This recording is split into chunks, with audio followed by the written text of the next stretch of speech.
যখন আমরা কর্মের প্রতি আসক্তি অনুভব করি, মানে এই কর্ম করলে আমি এই ফল পাবো, এই বোধটা যখন আমাদের অন্তরে জাগে, এই করছি এর অর্থে আমি এই লাভ করব, এই যে আসক্তি, আসক্তির জন্য তো আমরা কর্ম করি, ভালো করি বা মন্দ করি, যে যে কর্মই করুন না কেন, প্রত্যেকে যে কর্মটা করি এটা করলে আমার এটা লাভ হবে, এই জ্ঞানে কিন্তু আমরা কর্ম করে থাকি। এই জ্ঞানে যখন আমরা কর্ম করছি তখন একটা আসক্তি জন্মাচ্ছে যে আমি ফলটা লাভ করব, সেই অর্থে আমি কর্মটা করছি। এই জ্ঞানটা যদি না থাকে, এই জ্ঞানটা যদি ত্যাগ করো, তবেই কিন্তু আসক্তি মুক্ত হবে। আর সেই আসক্তি মুক্ত হলে তবেই কিন্তু তোমার কর্ম থেকে যাতে কোনো ফল জন্মাবে না। আবার দেখো, শাস্ত্রে কিছু কর্ম রয়েছে, নির্দিষ্ট কর্ম, নিয়ত কর্ম। তা সেই নিয়ত কর্ম তুমি যদি না করো, ত্যাগ করো, তাহলে সেই নিয়ত কর্মকে ত্যাগ করলে কিন্তু মহা পাপ হয়। আমাদের যে নিয়ত কর্ম, নির্দিষ্ট শাস্ত্রে উল্লেখ করা কিছু কর্ম আছে, সেই কর্মকে আমরা যদি বাদ দিই তাহলে আমাদের পাপ হয়। তার জন্য কি রকম কর্ম সেগুলো? সন্ধ্যা, উপাসনা, পিতা মাতা শ্রাদ্ধ আদি কর্ম, এগুলো হচ্ছে শাস্ত্র বিহিত কর্ম। এগুলোকে আমরা যদি বাদ দিই নিজের জীবন থেকে, তাহলে সেই জাত পাপ জন্মায়। তা তুমি তো ক্ষত্রিয়, তোমার কর্ম কি? শাস্ত্রে তো প্রত্যেকের নিজস্ব কর্ম লিপিবদ্ধ রয়েছে। তুমি একজন ক্ষত্রিয়, তোমার কর্মটা কি? তোমার কর্ম হচ্ছে যুদ্ধ করা, প্রজাকে পালন করা, প্রজাকে রক্ষা করা, আর অস্ত্র ধারণ করে তোমার রাজ্য বা প্রজাকে সবসময় রক্ষা করা বা পালন করা। এই হচ্ছে তোমার শাস্ত্র বিহিত কর্ম। প্রত্যেকটা বর্ণাশ্রমের নিজ নিজ ধর্ম রয়েছে, কর্ম রয়েছে।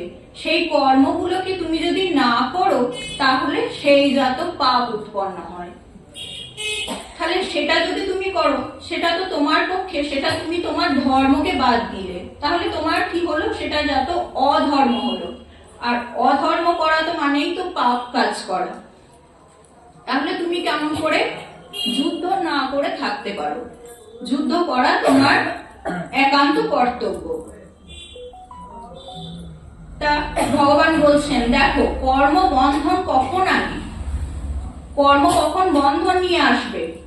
যখন তুমি তোমার মধ্যে জন্মাবে কর্তৃত্বের অভিমান, অহং বুদ্ধি, আমি করছি এই বুদ্ধি জন্মাবে, বা ফলের কামনা করবে তুমি মনে মনে, যে আমি এই কর্মটা করছি, আমার এই ফলের দরকার, এই কামনা। এই যখন তুমি মনে করবে তখন তোমার কর্মে বন্ধনের সৃষ্টি হবে। তার আগে তোমার কর্মে কোনো বন্ধন আসবে না। তাই আমাদের কি করা উচিত? যোগ্য বুদ্ধিতে কর্ম করা উচিত। কিরকম? কর্তৃত্বের যে অভিমান, আমি করছি, আমার জন্য চলছে, আমার জন্য হবে, আমি করলাম বলে হলো, এই যে অহং বুদ্ধি, আমিত্ব, এইখানেই আসে কর্মের বন্ধন। তাই এই কর্মের বন্ধনকে মূল থেকে সমাপ্ত করতে গেলে কি হবে? যোগ্য বুদ্ধিতে কর্ম করতে হবে, অনাসক্ত চিত্তে।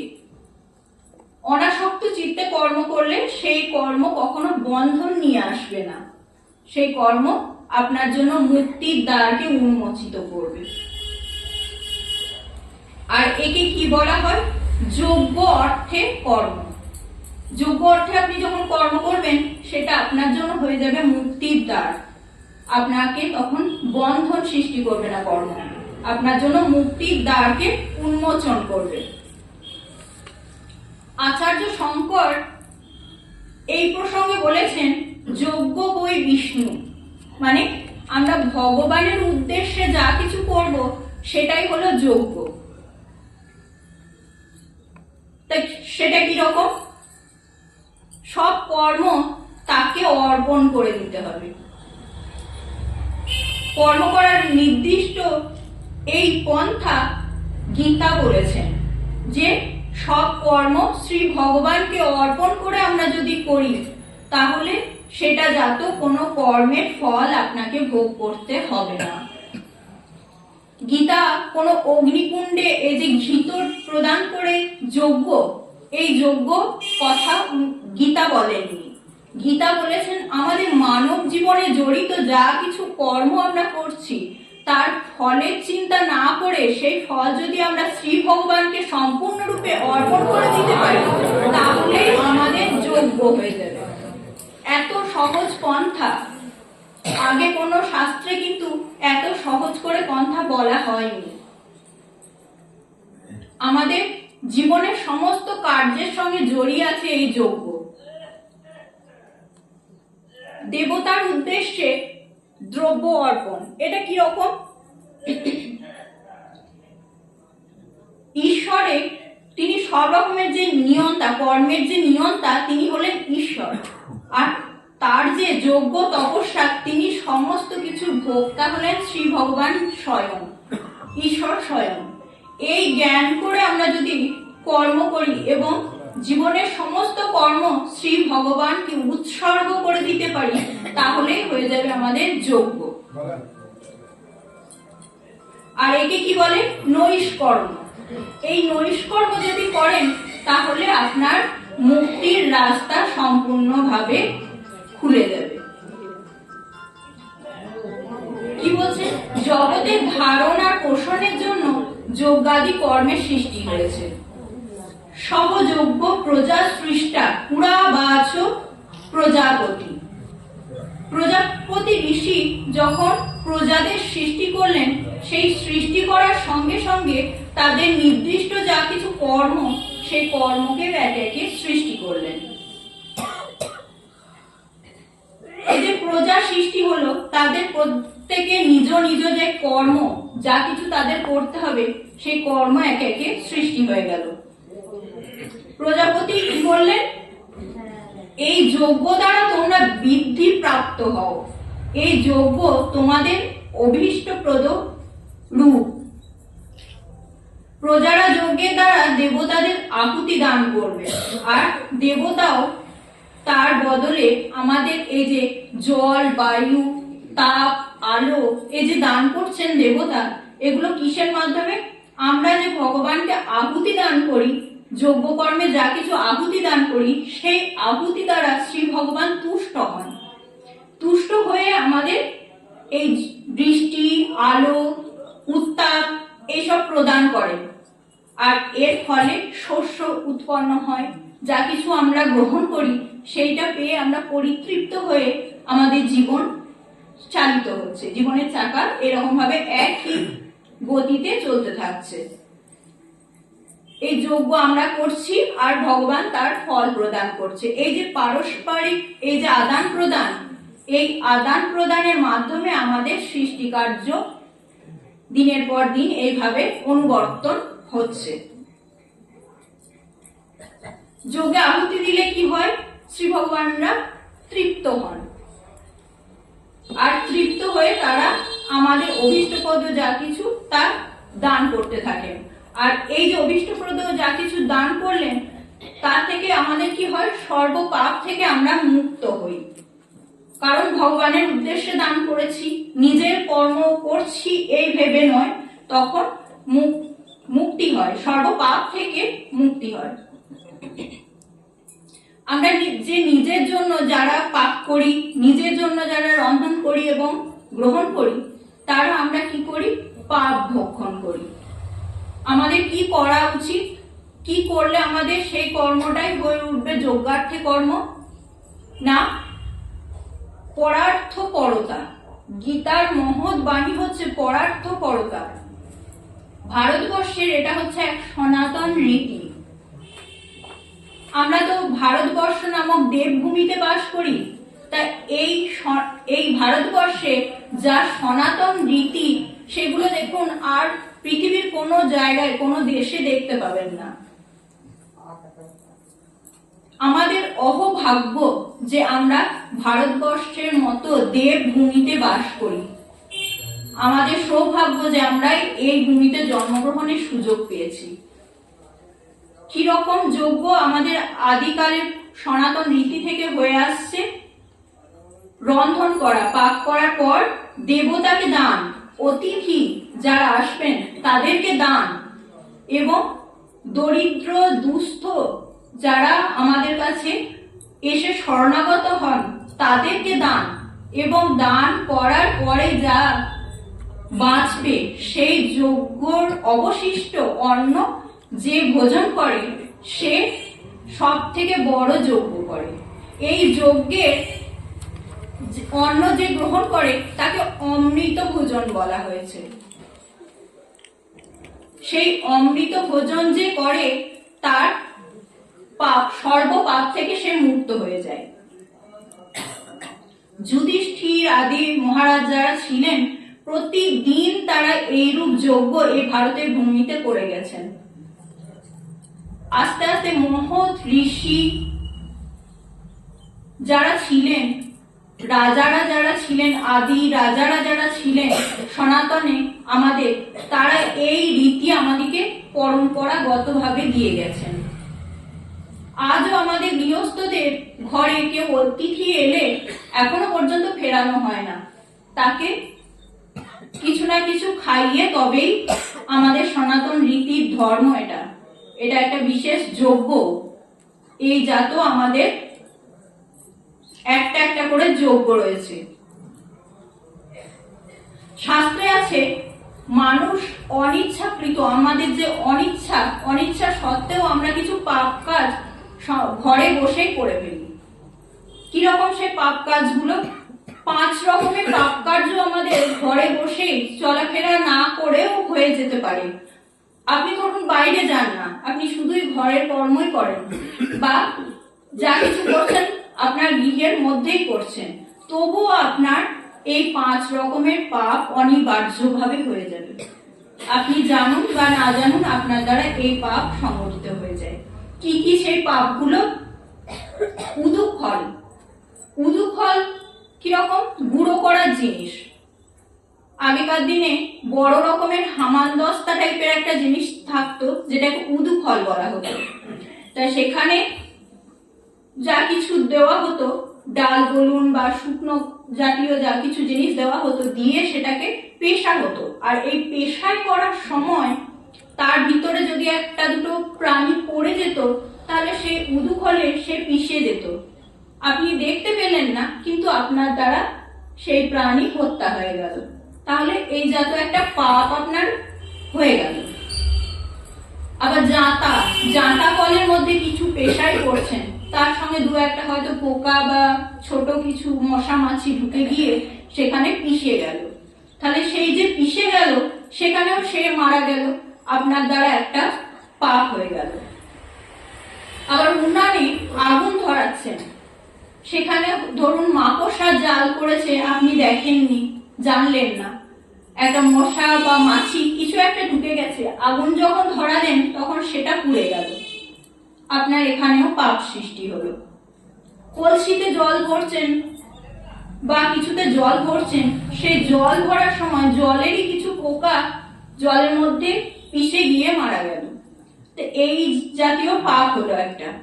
ঝাড় দিচ্ছেন উঠানে বা ঘরে ঝাড় দিচ্ছেন, ঝাড় দিতে গিয়ে আপনার দ্বারা কিছু পিঁপড়ে বা ছোট পোকামাকড় কিছু একটা ঝাড়ের সঙ্গে মারা গেল। তাহলে আপনার এই যে 5 জায়গায় পাপ হলো, এটা আমরা কোনোভাবে এড়িয়ে যেতে পারবো না। গৃহে থেকেও আমাদের এই জাত কিছু কিছু পাপ সর্বদাই সংগঠিত হতে থাকে, আর এর থেকে আমরা কিন্তু রেহাই পেতে পারি। কিভাবে রেহাই পেতে পারি? এই 5 জায়গায় যে পাপ হলো, এই পাপের ক্ষয়ের জন্য আমরা কি করতে পারি? পঞ্চযজ্ঞ। তো এই পঞ্চযজ্ঞটা কি কি রকমের যজ্ঞ? ব্রহ্মযজ্ঞ বা ঋষিযজ্ঞ। ব্রহ্মযজ্ঞ বা ঋষিযজ্ঞ কিরকম? আমরা এই যে শাস্ত্র পাঠ করছি, সন্ধ্যা উপাসনা করছি, শ্রী গুরুদেবের প্রদত্ত জপাদি করি গৃহে, এই জপাদি বা এই কিছু নাম জপ যা কিছু করছি আমরা, সেটা হচ্ছে আমাদের যে ঋষিদের কাছে আমাদের যে পূর্ব ঋণ রয়েছে, সেই ঋণগুলো এর দ্বারা পরিশোধ হয়ে যায়। একে ব্রহ্মযজ্ঞ বলা হয়। আর একটা কি, পিতৃযজ্ঞ। মাতা পিতা ওনাদের যে শ্রাদ্ধ আদি কর্ম, এই কর্মগুলো আমরা যখন করি তখন কিছু তর্পণ করা, এই যে এগুলো একটা যজ্ঞ। আর এই যজ্ঞ করার জন্য আমাদের এই ঋণগুলো শোধ হয়ে যায়। পিতা মাতা আদি যার ঋণ থাকে সেই ঋণগুলো পরিশোধ হয়। আর একটা হচ্ছে দৈব যজ্ঞ। গৃহে ভগবানের অর্চনা বন্দনা এই সমস্ত আমরা যখন করি তখন এই দৈব যজ্ঞ সাধিত হয়। এই দৈব যজ্ঞের জন্য আর একটা ঋণও পরিশোধ হয়। ভূত যজ্ঞ, আমরা নিজেরা রন্ধন করি, সেখান থেকে যখন কুকুর বিড়াল কাক পক্ষী এদের খেতে দিই নিজেদের খাবার থেকে, তাই সেটা হলো ভূত যজ্ঞ। এর মাধ্যমে আমাদের ঋণ পরিশোধ হয়। নৃযজ্ঞ। নৃযজ্ঞটা কিরূপ? ধরুন আপনার গৃহে অতিথি এসেছে, অতিথির কোনো তিথি নেই, যে কোনো সময় যে কোনো মুহূর্তে আসতে পারে, তাকে বলে অতিথি। এই জন্যই এর নাম অতিথি। তা আমাদের এখনকার দিনে তো মানুষের সমস্ত কিছু, যখনই অতিথি এলো, অতিথি মানেই মুখটা মানুষের ভার হয়ে যায়। এটা আমাদের সনাতনের রীতি নয়। আমাদের সনাতনের রীতি হচ্ছে, আপনি যতই গরিব হন না কেন, আপনার ঘরে একটু জল, একটা আসন, বসার আসন আর দুটো মিষ্টি বাক্য, এটা তো কারো অভাব হবে না। এইটুকু দিয়েই আমাদের এই নৃযজ্ঞ সাধিত হয়ে যেতে পারে। অতিথিকে আপনি সৎকার করতে পারেন এইটুকুর মাধ্যমে। কি করতে হয় না, অতিথি এলে তাকে সাদরে ঘরে আহ্বান জানিয়ে তাকে একটা আসন, বসতে আসন দিতে হয়, আর একটুখানি জল তার জন্য এনে দিলেন। এইটুকুতেই আমাদের যজ্ঞ সমাপন হয়ে গেল। একে বলে নৃযজ্ঞ। এই নৃযজ্ঞ গৃহে থেকেই তাহলে 5টা যজ্ঞ দেখুন সমাপন হয়ে গেল। গৃহের মধ্যেই পঞ্চযজ্ঞ সমাপন হয়ে গেল। এই জন্যই বলছে আমাদের ভারতবর্ষে সনাতন রীতিতে আমাদের সঙ্গে গৃহস্থের মধ্যেই আমাদের ধর্মজীবন ওতপ্রোতভাবে জড়িয়ে রয়েছে। আমরা যদি বাইরে কেউ নাও যাই, তবুও গৃহের মধ্যে থেকেই আমাদের ধর্মজীবন পালিত হয়ে যাবে। সারা ভগবানের পরে কি বলছেন? অর্জুনকে বলছেন সারা বিশ্ব জুড়ে কর্মচক্র চলছে। কিরকম কর্মচক্র? অন্ন হতে প্রাণী সকলের উৎপন্ন হয়, আর মেঘ হতে অন্ন জন্মে। যখন আমরা যজ্ঞ করি, যজ্ঞ না করলে মেঘ হয় না, আর মেঘ না হলে বৃষ্টি হবে না, বৃষ্টি না হলে শস্য আদির জন্ম হবে না, আর শস্য আদির জন্ম না হলে আমাদের প্রাণ ধর্ম পরিগ্রহিত হবে না। তাহলে এগুলো প্রত্যেকটা একটা কর্মচক্র, একই চক্রে এ আবর্তিত হতে থাকছে, আর আমাদের জীবন চক্র সেই একইভাবে একই গতিতে চলতে থাকছে। তাই একে বলেছেন, শ্রী ভগবান বলেছেন কর্মচক্র, যা চাকার ন্যায় ঘুরে চলেছে। এবার কি হচ্ছে? মেঘ হতে অন্নের জন্ম হলো, যজ্ঞ হতে মেঘের সৃষ্টি হয়েছে, আর কর্ম হতে যজ্ঞের সৃষ্টি হয়েছে। বেদ হতে কর্মের উৎপত্তি হয়েছে। আর বেদটা কি? বেদটা হচ্ছে পরব্রহ্মের নিঃশ্বাস, যাকে বেদ বলা হয়েছে।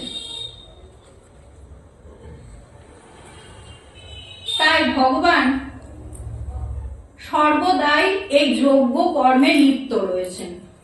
শ্রী ভগবানের তো কর্ম করার প্রয়োজন নেই, কিন্তু তবুও তিনি কর্ম করে চলেছেন, অবিরত কর্ম করে চলেছেন। কাদের জন্য? আমাদের মতো এই অধম জীবদের জন্য। শ্রী ভগবান তিনি এত ঐশ্বর্যমণ্ডিত একজন ত্রিভুবনের মালিক, সে কেন আমাদের জন্য কর্ম করবেন? তবুও তার কি অপূর্ব রূপ দেখুন, কত মায়া, কত মোহ আমাদের মতো সন্তানদের প্রতি, অধম সন্তানদের প্রতি। তিনি নিয়ত আমাদের জন্য কর্ম করে চলেছেন।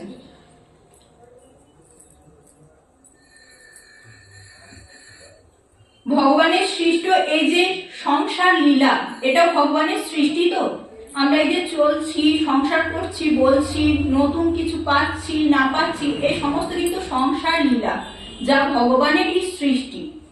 আর এই ভগবানের সৃষ্ট যে সংসার লীলা, তাতে আমরা এই কর্মচক্রের মাধ্যমে যোগদান করছি, তার এই লীলাতে যোগদান করছি। এতে ভগবান তুষ্ট হন। আর যদি গীতায় বলেছেন, যদি কেউ এই কর্মচক্রে অনুবর্তন না করে, তাহলে তাকে কি বলা হবে? অঘায়ু ইন্দ্রিয়ারাম। কেন না? তিনি শুধু নিজের জন্য ভাবেন, তিনি নিজের ছাড়া আর কারোর জন্য ভাবেন না। তাই তিনি হলেন অঘায়ু ইন্দ্রিয়ারাম, অর্থাৎ তার জীবনটা সমস্তই পাপে পরিপূর্ণ, পাপে ভরা, ইন্দ্রিয় সুখাসক্ত। কারণ সে শুধু নিজের ইন্দ্রিয়ের তৃপ্তি ছাড়া আর কিছু জানে না। যোগ্য শব্দের সহজ অর্থ কি? পরার্থে ত্যাগ।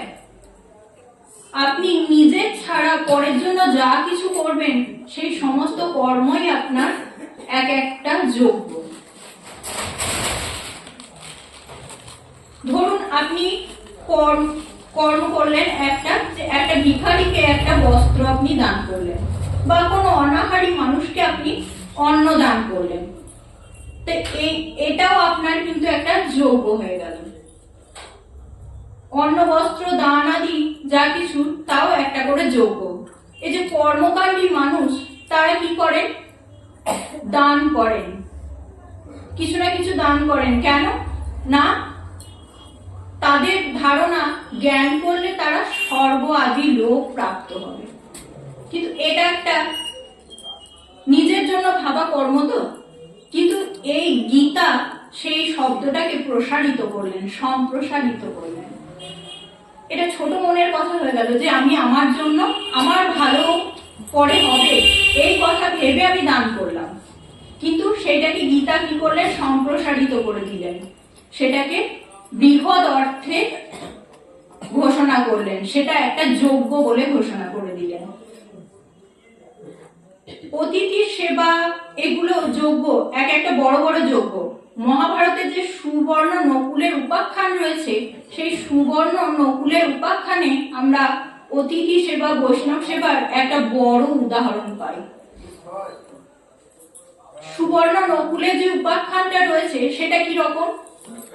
যুধিষ্ঠির মহারাজের যখন রাজ্য অভিষেক হচ্ছে, তা সেই রাজ্য অভিষেক রাজসূয় যজ্ঞ তখন করা হচ্ছে।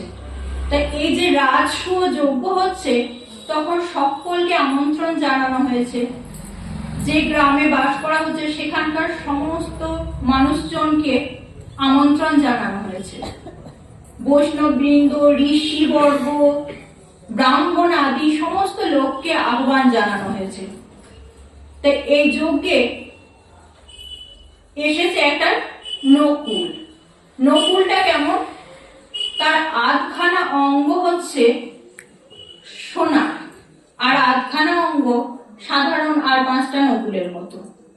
এই নকুল জিনিসটা কি? বেজি। আমরা সাধারণ ভাষায় যাকে বেজি বলি, যারা সাপটা খায়, এই বেজি। তার অর্ধেকটা অঙ্গ সোনার আর অর্ধেকটা সাধারণ বেজির মতো। যজ্ঞের অগ্নিকুণ্ডের পাশে গড়াগড়ি দিচ্ছে, সে এসে গড়াগড়ি দিচ্ছে আর বলছে এই যজ্ঞটা যোগ্যই নয়, এই যজ্ঞ যোগ্যই নয়। তো বারবার নকুলটা এই বলছে দেখে ঋষিদের মনে একটা প্রশ্ন এলো যে এই নকুল মানুষের মতোই বা কথা বলছে কি করে, আর এই যজ্ঞ যোগ্যই নয় কথাটাই বা কেন বলছে? এত লোক এখানে লিয়তাং ভুজতাং হলো, তাই এ কেন বলছে যে এই যজ্ঞ যোগ্যই নয়? কিন্তু নকুল থামছে না। নকুল সেই একই কথা পুনরাবৃত্তি করছে।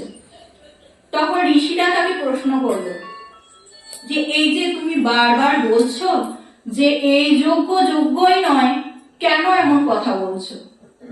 তখন নকুল বলছে, আমার এই দেহটা দেখছো তুমি, তোমরা দেখো আমার দেহটার অর্ধেকটা সোনা আর অর্ধেকটা সাধারণ। তা এইরকম কেন হলো, কেমন ভাবে হলো জানো? তিনি বলতে শুরু করলেন, বেজিটা বলতে শুরু করলো মানুষের মতো করে। কি বলছে?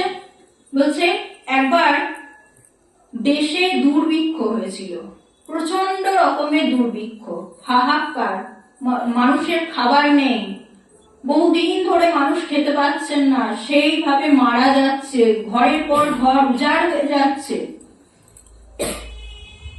কিন্তু সেখানে যখন মানুষই খেতে পাচ্ছে না, পশু পাখি এদের খাবার তো অনেক দূরের কথা, মানুষ না খেতে পেয়ে মারা যাচ্ছে। 7 দিন ধরে এক ব্রাহ্মণ ভিক্ষার জন্য এখান ওখান ঘুরে বেড়াচ্ছে।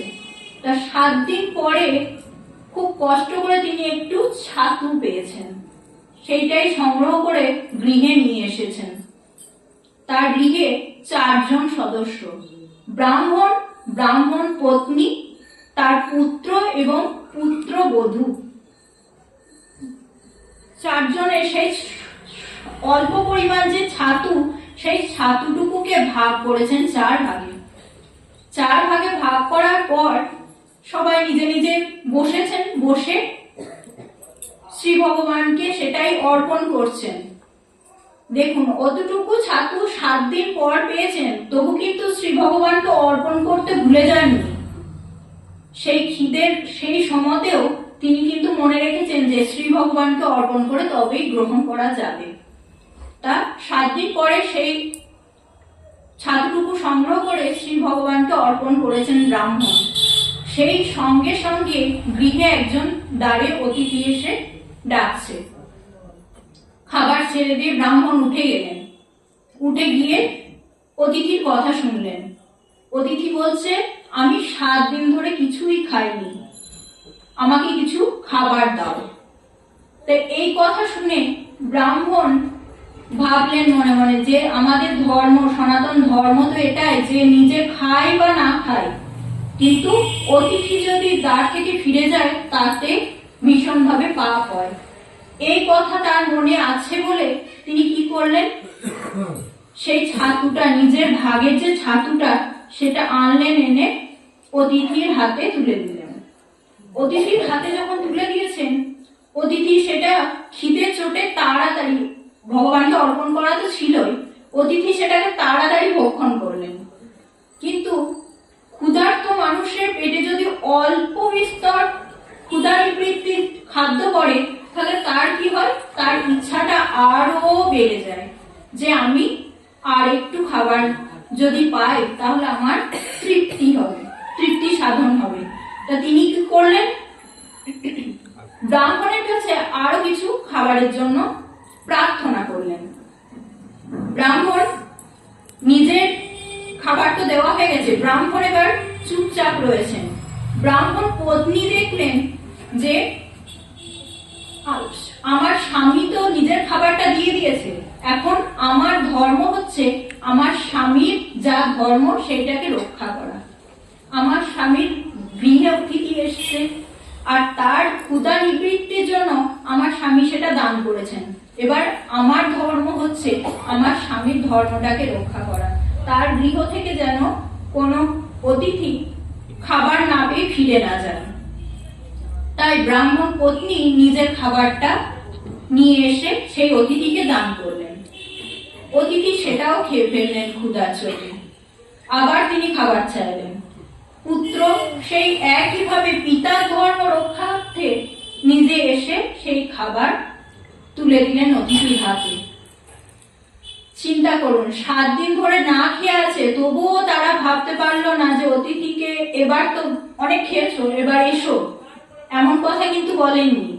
কি বলছেন, আবার তার হাতে ওই খাবারটাও, পুত্রের খাবারটাও তুলে দিলেন। পুত্রের খাবারটা তুলে দেওয়ার পরও অতিথি আবার হাত পাচ্ছে।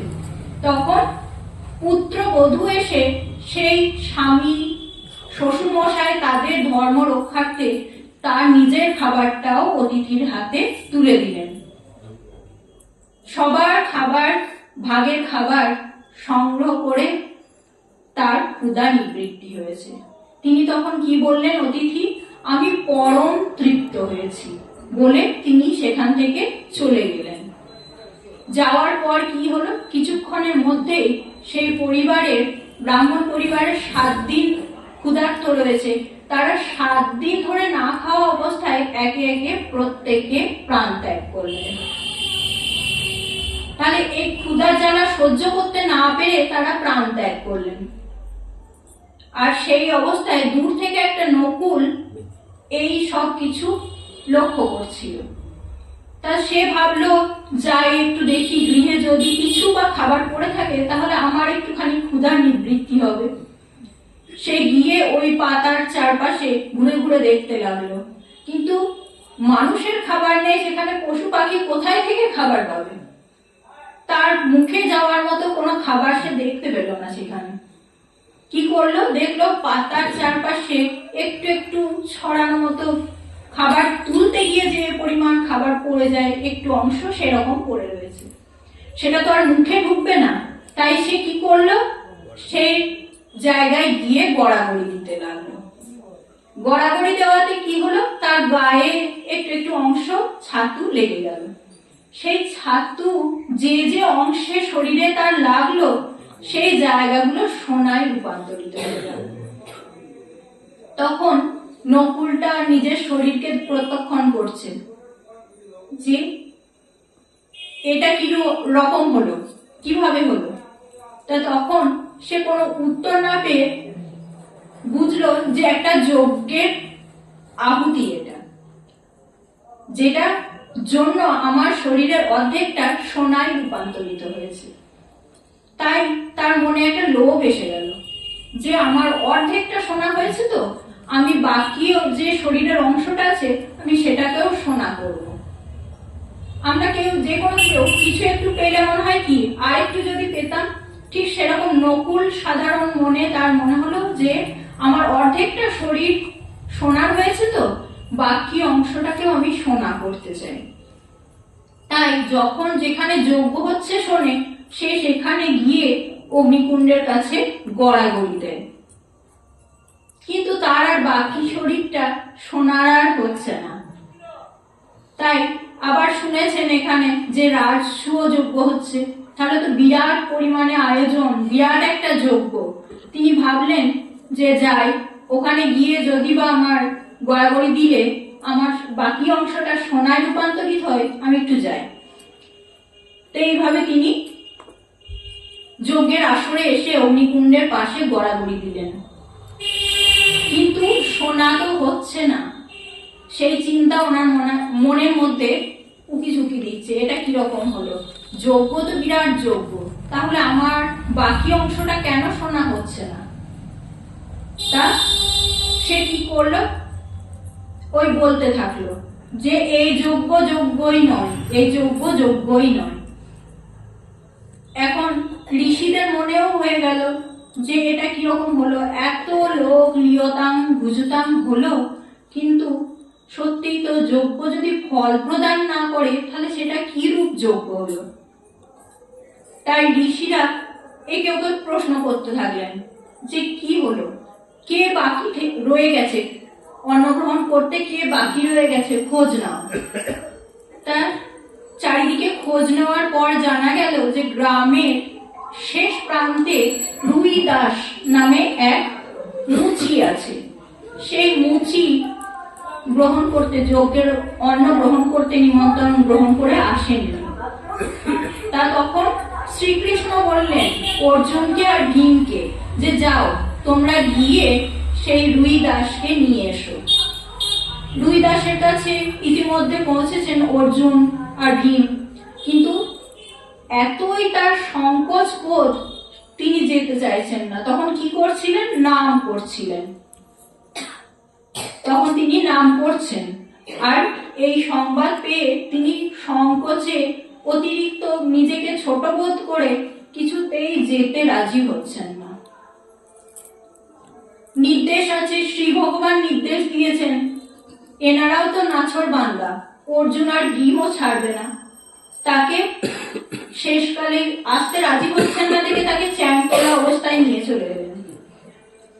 তিনি তো সেই ছেড়ে দাও করছে, কিন্তু তিনি শ্রীকৃষ্ণের আদেশ পেয়েছেন, সেই আদিষ্ট হয়ে শ্রী ভগবানের আদেশ রূপে তাকে তুলে নিয়ে এলেন।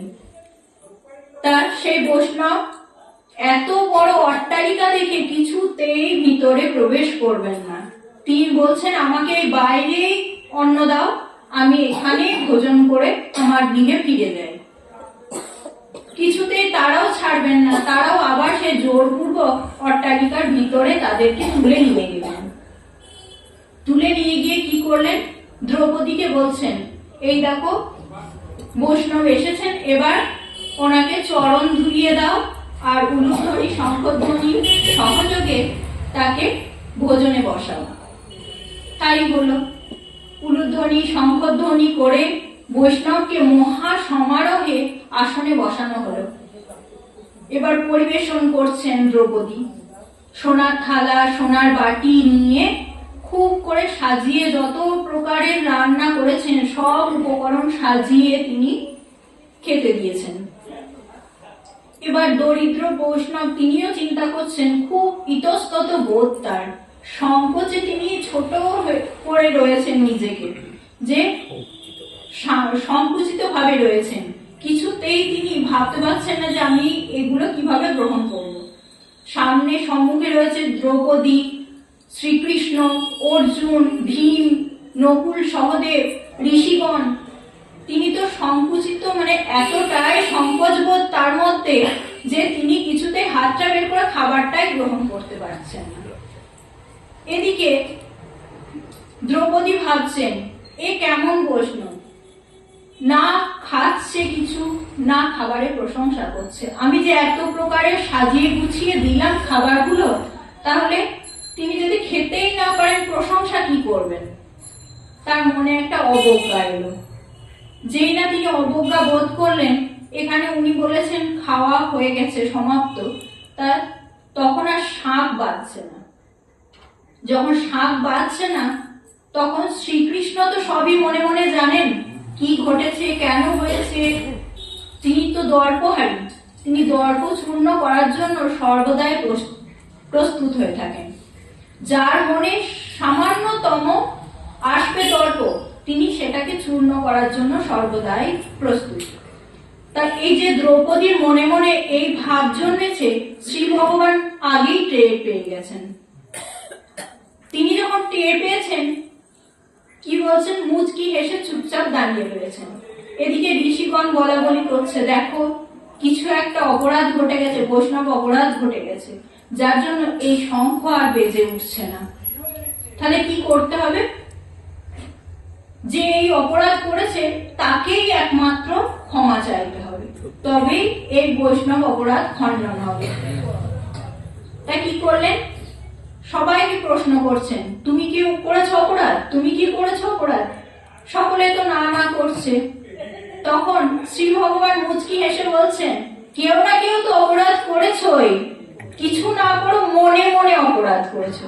তখন দ্রৌপদীর মনে হঠাৎ চিন্তাও এসে গেল আর বোধটাও এসে গেল, বোধে নাড়া দিয়ে দিল যে অপরাধ সত্যি করেই তো আমি করে ফেলেছি। মনে মনে তো এটাই ভাবলাম যে উনি তো কিছু খেতেই পাচ্ছেন না, প্রশংসা তো পরে করবেন, এ কেমন লোককে তোমরা ধরে এনেছো, এরকম বোধ আমার মনে মনে এসেছে। তা তখন শ্রীকৃষ্ণের কাছে যখন কথাটা বললেন, তখন শ্রীকৃষ্ণ বললেন, গলে কৃত বাস দিয়ে তুমি ওই বৈষ্ণবের চরণে ক্ষমা প্রার্থনা করো, তবেই বৈষ্ণব অপরাধ ঘুচবে। তা যখনই সঙ্গে সঙ্গে দ্রৌপদী এই কাজ করলেন, গলে কৃত বাস দিয়ে সেই বৈষ্ণবের চরণে অপরাধের ক্ষমা চাইলেন, সঙ্গে সঙ্গে শঙ্খ বেজে উঠল।